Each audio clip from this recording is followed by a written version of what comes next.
Nah, Sobat Q di rumah, hari ini kita mau kupas tuntas apa sih perbedaannya antara rumah komersil dan rumah subsidi, mulai dari spesifikasi dan juga persyaratannya apa aja, angsurannya berapa. Oke? Pastiin kalian semua stay tune terus di channelnya rumahq.id. Cari ide rumah, rumahku.id.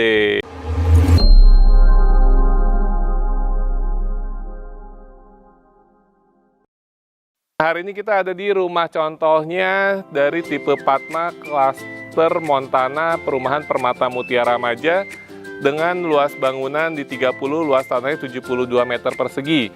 Untuk harga cash kerasnya ini di 280 juta. Nah, kalau kalian mau KPR, itu kalian cukup bayar DP aja 3 juta rupiah, kalian sudah dapat rumah secantik ini, plus kalian dapat motor baru, motor Honda Beat, dan juga handphone Samsung A33 5G, semuanya gratis tanpa diundi ya, jadi hadiah langsung. Promonya berlaku sampai 31 Maret 2023 sekarang, oke? Nah, untuk rumahnya ya penampakannya sih seperti ini. Udah cakep banget, dia sudah high ceiling, atapnya sudah menggunakan atap pelana dengan konsepnya sudah rumah ala Skandinavian ya. Kalau yang subsidi dia luas tanahnya di 60, bangunannya di 27, lebarnya sih sama yang tadi ya, lebarnya sama-sama 6, panjang ke belakangnya ini hanya 10. Jadi kalau yang komersil tadi panjangnya 12, kalau ini panjangnya cuma 10 aja. Tapi untuk harganya hampir setengahnya. Jadi ini harganya kita bandrol mulai dari 155 juta rupiah aja guys. Buat kalian yang mau KPR cukup DP 2 juta rupiah aja. 2 juta rupiah aja bisa punya rumah, sudah all in, terimanya SAM. Jadi kalau tadi yang komersil 3 juta, ini cukup 2 juta rupiah. Cuman di sini kita nggak dapat motor ya untuk yang subsidi ini. Dia promonya hanya bonus handphone Samsung A13 ya. Jadi untuk yang subsidi ini. Oke, kita lihat sekarang. Tampak depannya kalian bisa lihat ya guys. Jadi kalau subsidi ya wajar lah ya, standar. Untuk atapnya juga kita masih lurus aja atapnya. Kemudian untuk ceiling juga cukup standar. Tapi di sini di Permata Mutiara Maja kusennya dia sudah full aluminium.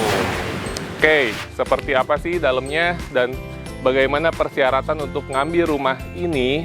Yuk kita ikutin terus. Nah, seperti apa sih dalamnya? Yuk kita masukin. Nah, jadi inilah keuntungan dari rumah yang high ceiling. Kalau siang-siang lampunya semua padam guys, tapi cahaya di dalam rumahnya sangat-sangat terang sekali ya. Rumahnya sudah terdiri dari 2 kamar tidur dan 1 kamar mandi. Nah, kemudian untuk persyaratannya kalau kita mau ngambil rumah ini, apa aja sih persyaratannya? Jadi kalau kita mau ngambil rumah itu, kalau kita mau KPR, yang pertama tentunya BI checking kita harus bagus, itu syarat mutlak. Kita mau ngajuin KPR di mana-mana, kalau lewat bank, BI checkingnya harus bagus. Kemudian yang kedua, usianya harus masuk ke dalam usia produktif. Jadi kalau misalkan kalian sebagai karyawan, usianya itu rentangnya antara 21 tahun sampai 45 tahun ya. Even kalau misalkan umurnya 45 lebih tapi income-nya masuk, biasa sama bank masih dikasih sih. Yang penting umur 55 tahun, rumahnya sudah harus lunas ya, itu untuk karyawan. Nah, kalau untuk yang wirausaha, dia bisa lunasnya di umur 65 tahun. Jadi artinya, misalkan kalian sekarang usianya udah 55 tahun, masih bisa mengajukan kredit rumah ini selama 10 tahun, oke? Kemudian syarat yang berikutnya adalah yang ketiga ya. Kalau kalian sebagai karyawan tetap, minimal masa kerjanya adalah 1 tahun. Kalau belum 1 tahun bisa melampirkan paklaring yang pekerjaan yang sebelumnya. Kalau karyawan kontrak, minimal masa kerjanya adalah 2 tahun ya. Nah, kalau untuk yang wirausaha, biasanya minimal masa usahanya dilihat dari perizinan segala macamnya itu minimal sudah 3 tahun. Tapi ada bank tertentu yang 2 tahun udah bisa mengajukan juga. Nah, kemudian untuk syarat yang keempat itu dilihat dari segi penghasilannya. Jadi untuk penghasilannya, kalau untuk rumah seharga 280 juta ini, kalau kalian usianya masih muda, dalam arti masih muda tuh maksimalnya dia di 35 tahun, artinya bisa KPR selama 20 tahun, angsurannya sekitar 2 jutaan. Jadi minimal gajinya adalah 5 juta ke atas ya, untuk KPR di harga 280 juta. Angsurannya mulai dari 2 jutaan per bulannya, tapi dia tidak flat. Jadi biasanya ada suku bunga promo bank itu per 2 tahun dia ada kenaikan berjangka. Oke? Nah, untuk dalamnya, untuk yang subsidi ini dia sudah terdiri dari 2 kamar tidur, sama sih seperti yang tadi, cuman pastinya ukuran luas kamarnya beda ya. Angsurannya dia mulai dari 956.000 aja flat sampai lunas. Jadi kalau yang tadi angsurannya 2 jutaan, ini angsurannya 900 ribuan dan dia flat kalau untuk subsidi flat sampai lunas. Oke, untuk persyaratannya. Nah, karena dia subsidi ini diperuntukkan untuk masyarakat yang berpenghasilan rendah, otomatis tidak semua orang boleh ngambil rumah subsidi.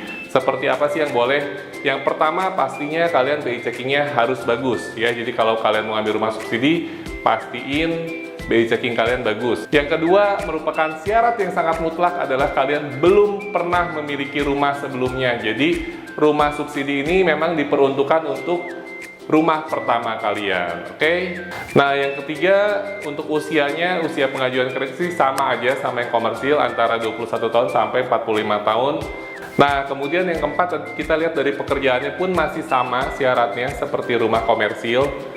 Jadi untuk karyawan tetap minimal masa kerja 1 tahun, untuk kontrak minimal 2 tahun, dan untuk wirausaha minimalnya 3 tahun atau ada yang boleh 2 tahun juga ya. Yang kelima yang membedakan adalah dari segi income-nya. Jadi kalau tadi komersil itu minimalnya 5 juta, makin banyak makin bagus. Untuk yang subsidi kita minimalnya itu di 3.500.000 rupiah dan ada batas maksimalnya. Bedanya kalau subsidi ada batas maksimalnya. Kalau yang masih single maksimalnya di 7 juta rupiah untuk tahun 2023 ini, dan yang untuk sudah menikah maksimalnya di 8 juta rupiah, itu gaji suami ditambahkan gaji istri, oke? Nah, yang terakhir syarat dari subsidi adalah pastinya kalian tidak punya angsuran berjalan yang sebesar cicilan mobil. Jadi kalau gaji kalian 7 juta, angsurannya 4 jutaan, habis, pasti nggak akan bisa, oke? Nah, jadi kalau rumah yang komersil biasanya karena dia tanahnya relatif lebih luas, jadi halaman belakangnya pun masih lebih luas ya. Kita bisa bangun kitchennya seperti ini, ataupun teman-teman punya alternatif lain tuh masih bisa. Nah, kalau yang subsidi halaman belakangnya kita belum ada pagar tembok antar rumahnya, jadi dari sini bisa lewat loncat ke rumah tetangga. Posisi kamar mandinya juga masih di belakang. Tapi ya yang penting sih kalian bisa punya rumah pertama dulu sih ya. Nanti selanjutnya kalian dari rezeki bisa upgrade ke yang komersil atau bahkan yang lebih dekat dengan tempat kerja kalian. Oke, lingkungannya seperti apa? Yuk kita lihat. Nah, kemudian kelebihan berikutnya dari kita ngambil rumah komersil itu biasanya suasana lingkungannya sudah jauh lebih nyaman, lebih teratur, dan lebih lebih tertata lah ya dibandingkan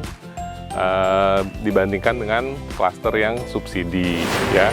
Nah, ini untuk lingkungan perumahan yang subsidi ya. Jadi biasanya sih kalau untuk developer yang lain biasanya tamannya cuma dikasih areanya saja, kasih lahannya saja. Tapi untuk Permata Mutiara Maja sih masih mending guys, kalian sudah ditata tamannya. Jadi untuk perumahan subsidi pun tidak kalah menariknya ya, tidak kalah menarik dengan yang komersil yang tadi. Oke? Good kan? Menarik banget ya. Di sini anak-anak bisa bersilaturahmi dengan anak-anak yang lainnya, bisa main-main. Jadi anak-anak happy, keluarga bahagia. Nah, perbedaan terakhir namun sangat signifikan dari setiap perumahan, ini sih biasanya sangat-sangat nyata di setiap perumahan, yaitu adalah gerbang klasternya. Kita bisa lihat untuk yang klaster komersil, gerbangnya biasanya di semua perumahan pasti yang komersil dibuat pasti gerbangnya lebih mewah. Nah, khususnya untuk Montana Residence ini kita sudah one gate system dengan akses card. Jadi pintunya sudah terbuka dengan otomatis. Nah, kalau yang subsidi seperti apa sih? Yuk kita lihat. Nah, ini adalah gerbangnya dari klaster yang subsidi. Jadi beruntungnya buat teman-teman yang ngambil rumah subsidi di Permata Mutiara Maja itu, walaupun kita rumah subsidi tapi sudah berada di dalam klaster dengan one gate system juga ya, one gate system. Cuman portalnya kita masih pakai portal yang manual. Nah, jadi itulah tadi kita udah lihat semua perbedaannya dan syaratnya secara signifikan dari perumahan komersil dan perumahan subsidi. Kalau kalian termasuk kaum komersil atau kaum subsidi nih, tulis di kolom komentar ya guys. Oke, terima kasih buat yang udah nonton video kita. Bantu like, comment, share, dan pastiin komen ya, kalian lebih pilih yang komersil atau subsidi. Sampai ketemu di video berikutnya, bye-bye, thank you.